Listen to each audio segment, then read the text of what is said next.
नमस्कार दोस्तों, स्वागत है आपका हमारे YouTube channel tech with Sarvajeet sir में। क्या आप जानते हैं कि क्षार और क्षारक क्या होते हैं, इनमें अंतर क्या है और इनमें सिमिलरिटी क्या है, समानता क्या है? तो चलिए मैं आपको बताता हूं कि इनमें सिमिलरिटी और अंतर क्या है। क्षारक की बात करूं तो क्षारक वे पदार्थ होते हैं जो प्रोटॉन ग्रहण करने की प्रवृत्ति रखते हैं, प्रोटॉन यानी कि H+ आयन ग्रहण करने की प्रवृत्ति रखते हैं। तथा क्षारक किनको कहेंगे, क्षार किन्हें कहेंगे? तो क्षार वे पदार्थ होते हैं जो जल में पूर्णतः विलय होकर के OH आयन देते हैं, उनको क्षार कहते हैं। यानी मेरे कहने का आशय ये है कि क्षारक की अगर एग्जाम्पल देखा जाए तो sodium hydroxide, potassium hydroxide, cupric hydroxide और फेरिक हाइड्रोक्साइड यानी धातुओं के हाइड्रोक्साइड जो होते हैं वो क्षारक कहलाते हैं। लेकिन क्षार का एग्जाम्पल देखा जाए तो क्षार के एग्जाम्पल में आप देखेंगे कि सोडियम हाइड्रोक्साइड, पोटेशियम हाइड्रोक्साइड और कैल्शियम हाइड्रोक्साइड दिए हुए हैं। क्या आपको इसमें कुछ सिमिलरिटी दिखाई दे रही है? तो यहां पर आप देखेंगे कि इन दोनों के बीच में और इन दोनों के बीच में समानता दिखाई दे रही है, यानी दोनों के उदाहरण सेम है यहाँ पर। तो यानी आपको मैं बताता हूं कि इनमें कोई ना कोई संबंध तो होगा जिनकी वजह से दोनों के उदाहरण सेम है। तो चलिए मैं समझाता हूं कि क्षारक और क्षार में क्या संबंध है। तो एक बात यहां पर समझिए कि ऐसे क्षारक जो जल में विलय होते हैं, ऐसे क्षारक जो जल में क्या होते हैं, विलय होते हैं, ऐसे क्षारकों को हम क्या कहते हैं? क्षार कहते हैं।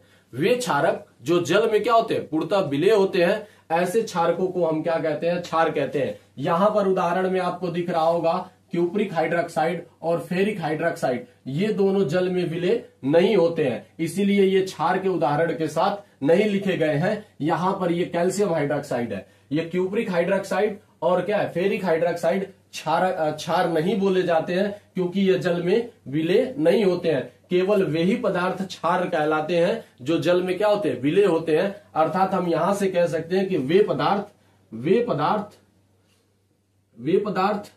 जो जल में विलय होते हैं, उन्हें वे पदार्थ जो जल में विलय होते हैं उन्हें क्षार कहते हैं। थोड़ा सा इसमें संशोधन करके ऐसे भी देख सकते हैं कि वे क्षारक जो जल में विलय होते हैं उन्हें क्या कहते हैं? क्षार कहते हैं। यानी क्षार और क्षारक एक ही बात हुई, लेकिन इनमें थोड़ा सा अंतर इस बात का है कि वे क्षारक जो जल में विलय होते हैं उनको हम क्षार कहते हैं। यानी हम कह सकते हैं कि सभी क्षार क्षारक होते हैं। क्या होते हैं? क्षारक होते हैं, किंतु यह आवश्यक नहीं है। सभी क्षार क्षारक होते हैं, किंतु यह आवश्यक नहीं है कि सभी क्षारक जो है वो क्या हो? क्षार हो। यह आवश्यक नहीं है कि सभी क्षारक जो है वो क्षार हो। तो दोस्तों आपने सीखा कि क्षार तथा क्षारक में क्या अंतर है। ठीक है, क्षारक की एक बार और मैं रिवाइज करा देता हूं कि क्षारक वे पदार्थ हैं जो प्रोटॉन ग्रहण करने की प्रवृत्ति रखते हैं, तथा क्षार उन्हें कहते हैं जो जल में पूर्णतः घुल करके OH आयन देते हैं, उन्हें हम क्या कहते हैं? क्षार कहते हैं। दोनों में एक बात का डिफरेंस है, और वो बात क्या थी कि वे क्षारक जो जल में विलय होते हैं उन्हें क्षार कहते हैं। यानी सभी क्षार जो है क्षारक कहलाते हैं, लेकिन सभी क्षारक जो है वो क्या कहलाते हैं? क्षार नहीं कहलाते हैं। यहां पर इनके उदाहरण है।